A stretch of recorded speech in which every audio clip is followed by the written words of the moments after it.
solo quería terminar mi aventura, pero el esposo que traicioné regresó en el peor momento. Cada noche, cuando mi casa está en silencio, sin el bullicio de mis hijos, me digo a mí misma que soy egoísta. Mi exesposo, Alejandro, tiene razones de sobra para odiarme. Mi familia está rota, dividida, y yo no he dejado de odiarme por lo que hice. Mi acto egoísta ocurrió hace 10 años, en el 2015, cuando tenía 39 años. Confieso que di por sentado a Alejandro. Él me decía, hermosa, todos los días. Buscaba estar cerca, me cuidaba y me trataba como su igual, nunca como una reina o princesa. Estuvimos casados durante 20 años.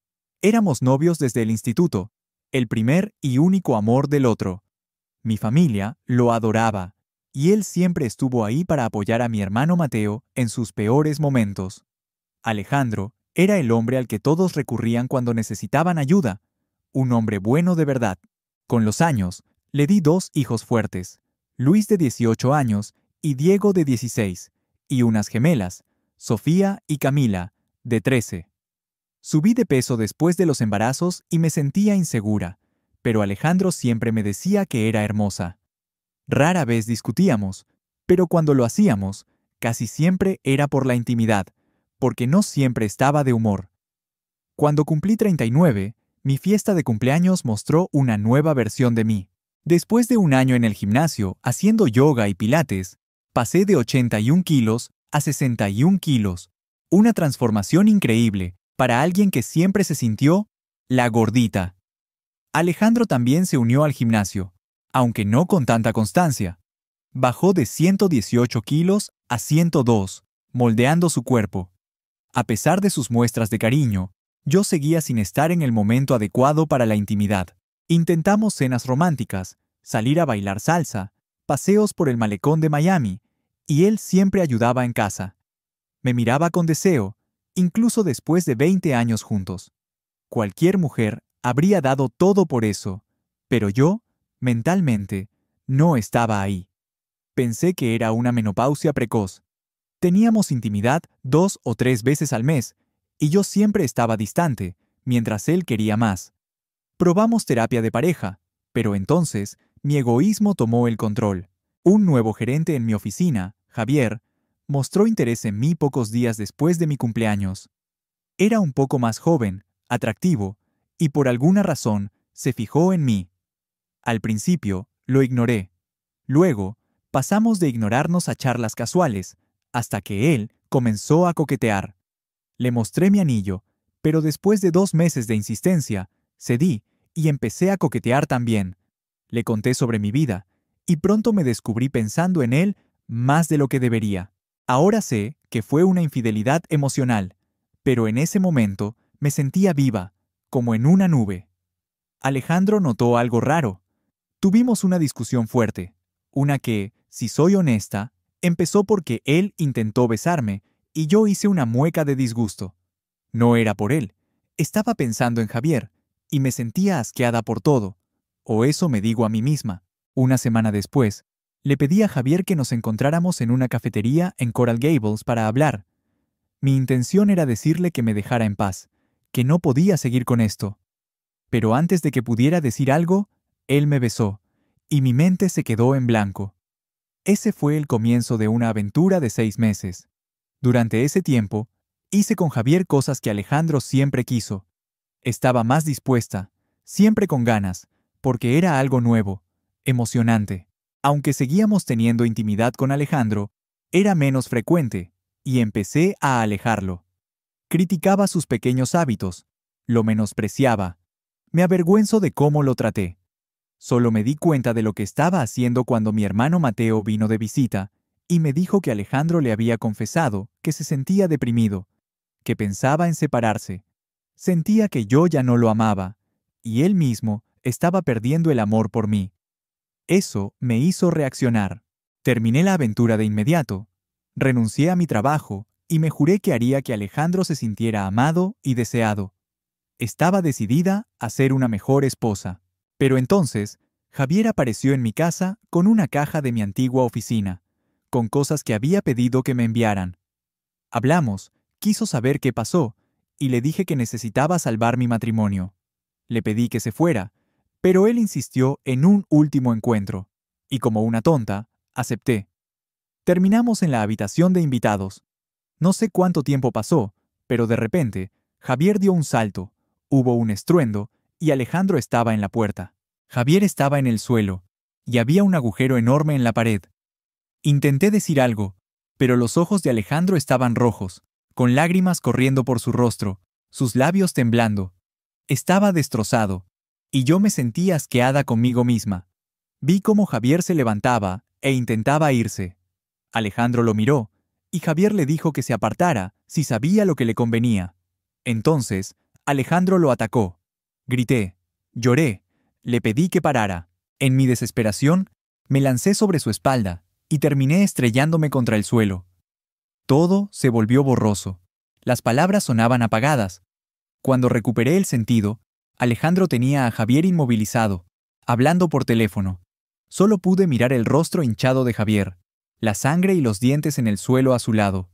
Hubo un golpe fuerte en la puerta principal, y vi a Alejandro poner el teléfono en altavoz, dejarlo en el suelo, arrodillarse y poner las manos detrás de la cabeza. La puerta se abrió, la policía entró, lo esposaron y los paramédicos llegaron. Todo se derrumbó después. En el hospital, mi padre no dijo una palabra, solo me miró con vergüenza. Mateo me gritó, destrozado, preguntándome cómo pude hacerle eso a Alejandro. Mi madre intentó consolarme, lo que hizo que mi padre le gritara a ella también. La familia de Alejandro estaba furiosa.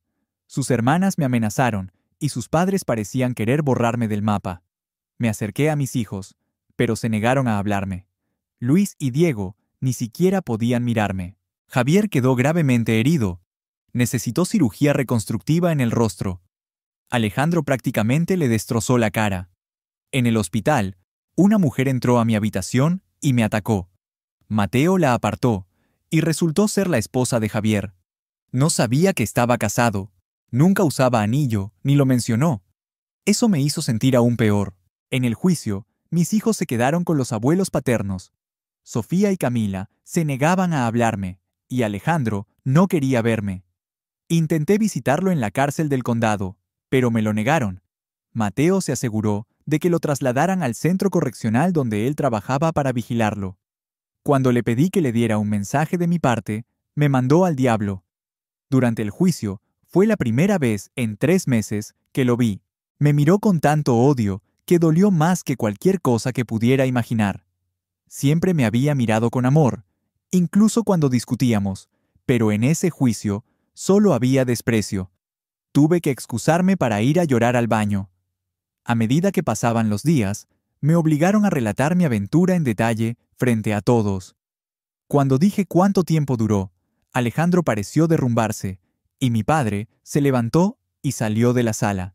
Durante su testimonio, supe que había vuelto a casa para sorprenderme con un almuerzo y un viaje romántico de fin de semana a Key West.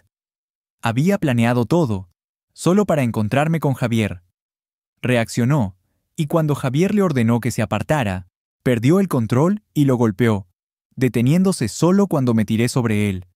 Llamó a emergencias él mismo, y escuchar la grabación en el juicio fue devastador. Su voz llena de dolor, sus sollozos mientras seguía las instrucciones de la operadora, me rompieron el alma. Javier no pudo testificar verbalmente, estaba muy medicado, pero mostraron imágenes de su rostro destrozado, lo que me revolvió el estómago porque yo era responsable de todo esto. Alejandro le fracturó el hueso del ojo, los pómulos y la mandíbula, dejando fragmentos óseos imposibles de reconstruir. Lo acusaron de un delito grave de 3er grado y recibió una condena de 7 años. Mis hijos protestaron a gritos, las gemelas y la familia de Alejandro lloraban desconsolados, un sonido que aún me persigue. Los primeros 3 meses fueron insoportables. La esposa de Javier me demandó por alienación de afecto. Alejandro pidió el divorcio. Luis se mudó. Diego se aisló. Y las gemelas se rebelaron con furia. Las hermanas de Alejandro me atacaron en un supermercado en Hialeah. Su madre me escupió en la cara cuando intenté disculparme. Mi padre y Mateo dejaron de hablarme. Tuve que buscar un nuevo trabajo porque no había ingresos y casi agoté los ahorros. En mi campo, la contabilidad, estaba prácticamente vetada por la mala publicidad de la firma, así que empecé a trabajar en una tienda y como ajustadora temporal en una oficina de impuestos durante la temporada alta. Casi pierdo la casa. Alejandro rechazó mis visitas y cada carta que le envié fue devuelta. Llorar en la ducha se volvió casi diario. Mis padres casi se separaron porque mi madre me defendía constantemente. Mateo no me dirigía la palabra, y hasta amigos de toda la vida tomaron bandos.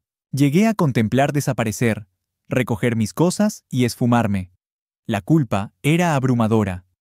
Finalmente, busqué terapia, y la terapeuta me regañó, diciendo que me había acostumbrado demasiado a Alejandro, que no lo veía como esposo, sino como un amigo con derechos, y lo traté como tal. Tenía razón, lo di por sentado. Pasó casi un año en silencio con mis hijos. Cuando cocinaba, tomaban su comida y se iban a sus cuartos, sin mirarme. Tuve crisis, rogándoles que dijeran algo, pero nada. Mateo se casó, y no me invitaron, aunque mis hijos sí fueron. Seguía intentando visitar a Alejandro, esperando que me pusiera en la lista de visitantes, pero siempre me negaban el acceso. Las cartas seguían regresando, hundiendo más mi depresión. Un día, Mateo apareció de repente y me gritó, revelando que Alejandro estaba en la enfermería tras ser apuñalado en un intento de agresión por otro recluso. Alejandro se defendió, rompiéndole la columna al atacante, pero salió herido en el estómago. Mateo me gritó, «¡Tú hiciste esto!» antes de irse. Lloré durante días porque tenía razón. Yo causé todo esto. Durante 4 años más, intenté contactarlo. Escribí cartas que siempre regresaban. Afortunadamente, mis hijos lo visitaban con frecuencia, y supe por Mateo que lo pusieron en custodia protectora tras el ataque. Luis fue a la misma universidad que Alejandro, siguiendo su misma carrera, pero solo hablaba con sus hermanos, nunca conmigo. No venía a casa en Navidad, solo iba con sus abuelos. Diego hizo lo mismo, yéndose a la misma universidad y negándose a llamarme. Las gemelas fueron duras conmigo, pero visitaban a su padre semanalmente, lo que mejoraba su ánimo. Cuando se ponían rebeldes, Mateo las disciplinaba.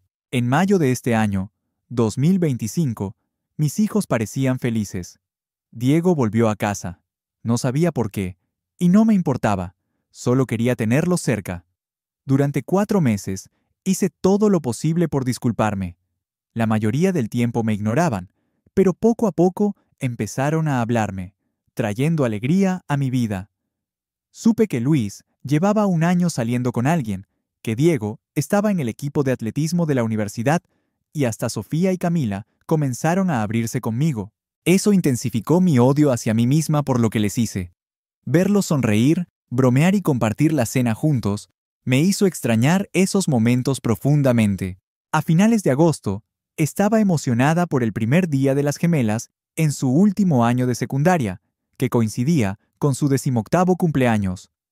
Hablé de mi entusiasmo por su fiesta, pero ellas me pidieron hacerla otro día. Confundida, pregunté por qué, pensando que estábamos mejorando. Una de ellas dijo, «Porque papá está organizando nuestra fiesta y no quiero que estés cerca de él». Me quedé helada. Pregunté cuándo salió Alejandro y me contaron que fue liberado a finales de abril por buen comportamiento. Lloré, porque eso me rompió un poco más. Estaban más en casa, más felices, porque su padre estaba libre, no porque estuviéramos sanando como familia. Supe que se quedaba con Mateo. Intenté llamarlo, necesitaba hablarle, pero no quiso. Fui a la casa, llevando todas las cartas devueltas a través de los años. Lo vi brevemente por la rendija de la puerta. Grité su nombre, pero Mateo me pidió que me fuera. Le entregué las cartas y, mientras estaba en la entrada, escuché su voz. Me giré y Alejandro venía hacia mí. Lloré al instante. Lo abracé, pero él me devolvió las cartas fríamente, diciendo, «Olvidaste esto». Supliqué que habláramos, pero solo caminó de regreso a la casa. Mis hijos me miraron desde la puerta, y en sus ojos no había amor, solo tolerancia. En ese momento, entendí que solo me soportaban. Pero aún quiero arreglarlo. Quiero decirle cuánto lo extraño, pedirle perdón por destruir lo que teníamos. Sigo intentando seguir adelante. Por mi madre, Supe que la exesposa de Javier visitaba a Alejandro hace 2 años y han estado viéndose desde que salió. No me importa, solo quiero que me perdone, que me hable, que me mire como antes. Quiero a mis hijos con nosotros, quiero mi familia de vuelta, pero sé que no lo merezco. Aunque por algún milagro volviéramos, nunca sería lo mismo.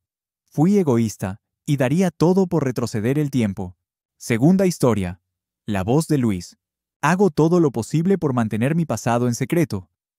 Mis amigos de la universidad no saben que mi papá, Alejandro, estuvo en prisión, y no tengo interés en contárselo.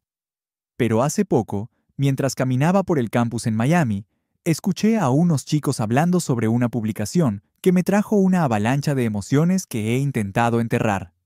Investigando más, encontré detalles que confirmaban que era sobre mi familia. Me llené de rabia.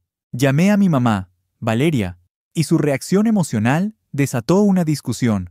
Luego visité a mi papá y le conté, lo que llevó a otra confrontación. A pesar de todo, creo que mi papá es un hombre bueno. Solo me regañó por faltarle el respeto a mi mamá, diciéndome que, aunque no la quiera, debo respetarla. Es difícil respetar a alguien como ella. Mi papá enfrentó muchas dificultades. Siempre nos decía que debíamos estar agradecidos por crecer en un lugar como Miami, donde destacar académicamente no te ponía en peligro. Nos contó lo duro que fue para él crecer en Hialeah en los 90, donde usar ropa ancha y una camiseta con la bandera puertorriqueña te hacía blanco de burlas. Sorprendentemente, mi papá se defendía, ganándose el respeto. Una vez ayudó a un chico que lo molestaba, sugiriendo saltarse clases, compartir una cerveza y hablar. Así nació una amistad, y ese amigo le presentó a mi mamá. Fueron a la misma universidad, y al final de su primer año se casaron. Crecí viendo a mis padres cariñosos, siempre tomados de la mano, besándose, incluso en mi último año de secundaria, cuando todo se derrumbó. A pesar de actuar como adolescente enamorado, mi papá nunca puso a mi mamá en un pedestal. Me enseñó que las mujeres no respetan a un hombre que lo hace. Su filosofía, heredada de su papá y su padrastro, era tratar a tu esposa como igual, mejor amiga y confidente. Papá, un hombre grande de 1,80 m y 5 y 118 kilos, siempre estaba bromeando y activo, a pesar de su peso. Atesoro los recuerdos de cuando le cantaba a mi mamá, le compraba flores, o le escribía notas de amor sin motivo. Defendía su honor y siempre decía lo hermosa que era.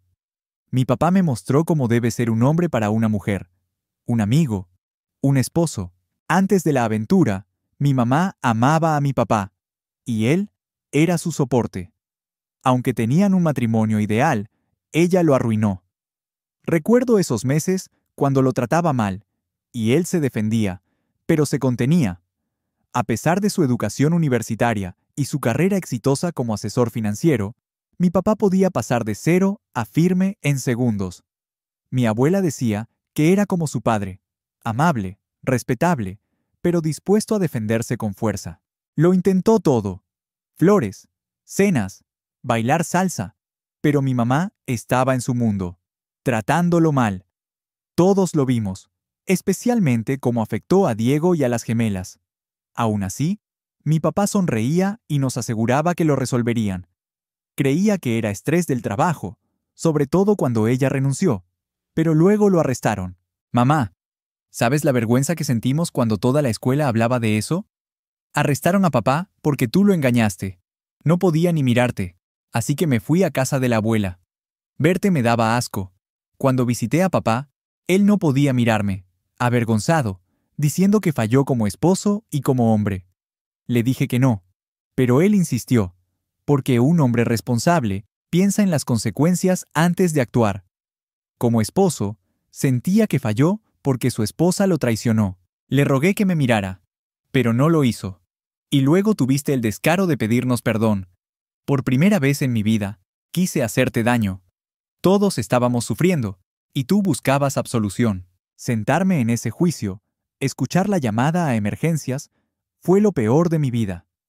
25 minutos oyendo a mi papá, que habría hecho cualquier cosa por ti, llorando y pidiendo ayuda.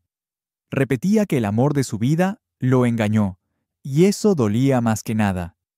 Sé que intentaste ser testigo de carácter para papá, aunque te dijimos que no lo hicieras. ¿Por qué? ¿Querías mostrar que aún lo amabas? ¿Decir que es un buen hombre? En mi opinión, cuando revelaste cuánto tiempo estuviste con ese hombre, perdimos a papá. Si hubiéramos tenido un buen abogado en lugar de uno de oficio, quizás habría salido libre. Tuve problemas de ira por eso. Diego empezó a beber a escondidas, y una de las gemelas tuvo pensamientos suicidas, pero no lo notaste. Solo querías arreglar las cosas con papá, dejándome a mí apoyar a mis hermanos.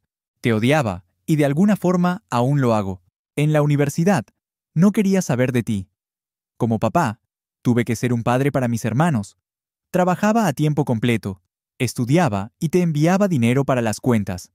Sé que fue duro para ti, que estabas deprimida, pero tenías ayuda. La abuela te defendía por lealtad familiar, no por convicción.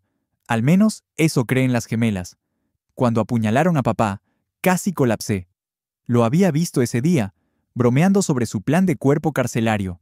Estaba a medio camino de vuelta a la universidad cuando me llamaron. Casi choco porque mi mente se apagó. Fue duro para todos. No le conté a nadie, pero estuve afuera del apartamento de ese hombre, queriendo enfrentarlo. Cuando lo vi con su bastón, recordé lo que papá me dijo y me fui. Con los años, la abuela murió, luego el abuelo de un corazón roto, y papá no pudo ir al funeral.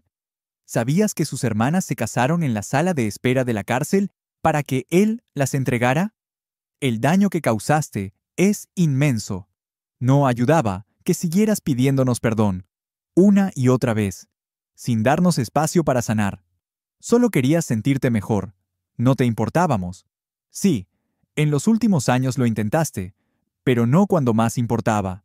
Cuando papá salió, nos dijo que empezáramos a hablarte, que eres una buena madre. Así que lo hicimos, y eso te hizo feliz por un tiempo. Recordé cómo era no odiarte. Papá tuvo problemas para encontrar trabajo al principio, pero un viejo cliente lo contrató. No esperaba que las gemelas te dijeran eso. Papá no quería que supieras que estaba libre. Cuando apareciste, lo perturbó. Vomitó después de hablarte, diciendo que verte lo enfermaba. La exesposa de ese hombre ha estado viéndolo semanalmente por más de 3 años, y han pasado tiempo juntos desde que salió. Por favor, deja de fantasear con volver con él. Si quieres hablar o arreglar las cosas con tus hijos, llámame. Tu publicación de la semana pasada sobre nuestro peor momento fue puro egoísmo. Papá solo te ve como la madre de sus hijos, nada más. Si necesitas ajustes adicionales, como un tono más específico para un país hispanohablante o un enfoque diferente para YouTube, por ejemplo, más dramatización, házmelo saber. Han pasado 6 meses desde aquel día en que vi a Alejandro por última vez, cuando me devolvió mis cartas con esa frialdad que aún me atraviesa el pecho. 6 meses desde que mis hijos me miraron con esa mezcla de lástima y distancia, dejándome claro que solo me toleran. Pero algo dentro de mí se niega a rendirse. Quizás es terquedad, quizás es esperanza, o tal vez solo es el peso de la culpa que me empuja a seguir buscando una forma de reparar lo que destruí.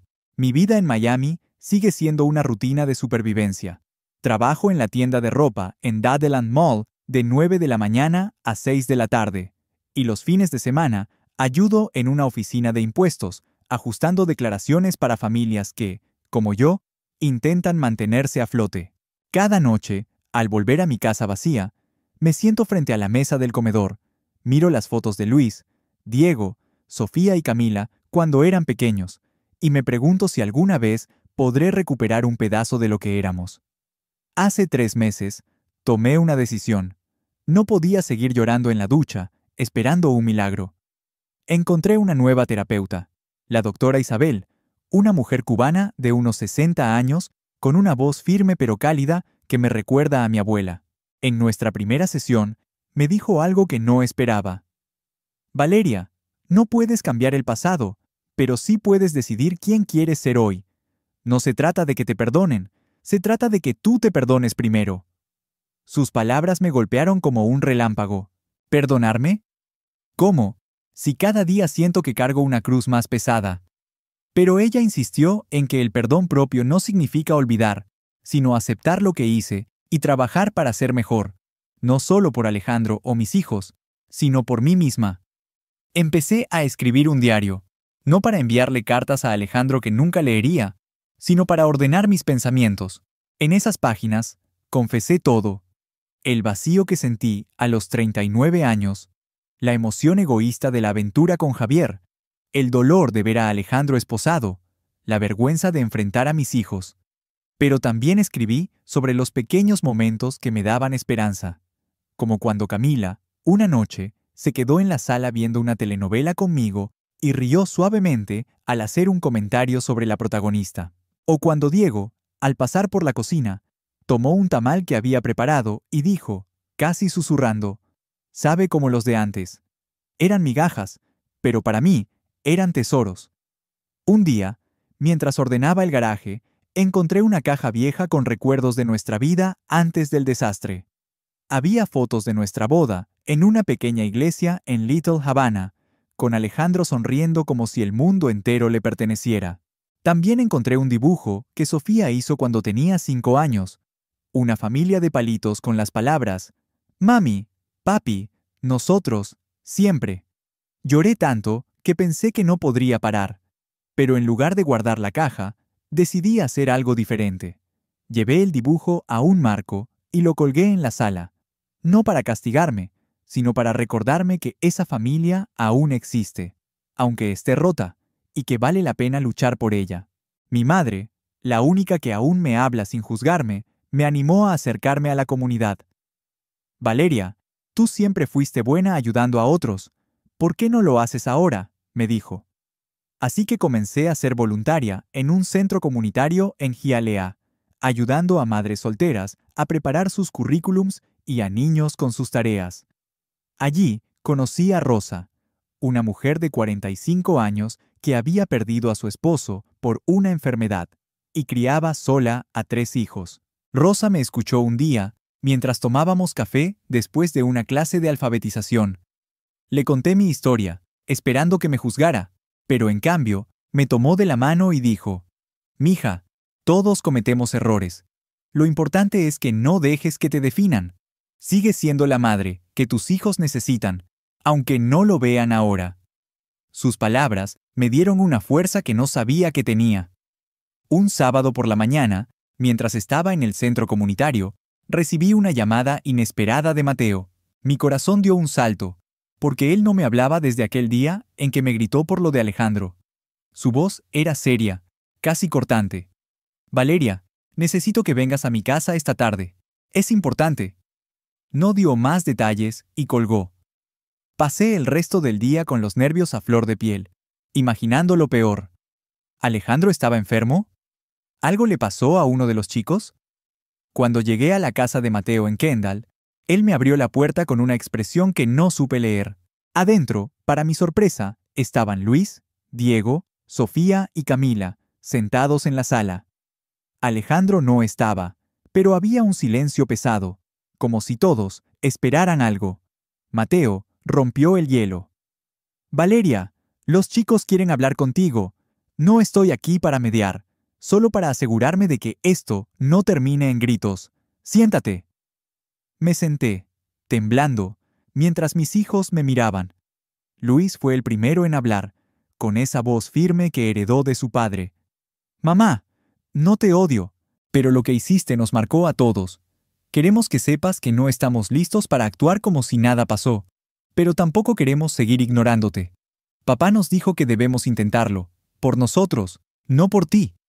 Diego añadió, más suave: «A veces pienso en cómo eran las cosas antes, y me duele. Pero también veo que lo estás intentando, y no quiero seguir cargando esta rabia». Sofía y Camila hablaron juntas, casi al unísono, como cuando eran pequeñas. «No queremos que vengas a nuestras cosas si papá está, pero podemos empezar a hablar más, poco a poco». Lloré, pero no de tristeza, sino de un alivio que no esperaba. No era el perdón total, no era la familia reunida alrededor de la mesa, como en los viejos tiempos, pero era un comienzo. Mateo, que había estado callado, finalmente habló. «Valeria, no te estoy perdonando, pero ellos son tus hijos, y merecen una madre que no se rinda. No lo hagas por Alejandro, hazlo por ellos. Me miró con una dureza que aún duele, pero también con un destello de la hermandad que una vez tuvimos. Esa noche, al volver a casa, escribí en mi diario: hoy, por primera vez en años, sentí que hay una luz al final del túnel. No sé si alguna vez recuperaré a Alejandro, pero mis hijos son mi mundo, y voy a pelear por ellos hasta mi último aliento. Al día siguiente, fui al mercado y compré ingredientes para hacer arroz con pollo, el plato favorito de las gemelas. Les envié un mensaje, invitándolas a cenar, sin esperar que aceptaran. Para mi sorpresa, respondieron: ok, pero solo si hay flan de postre.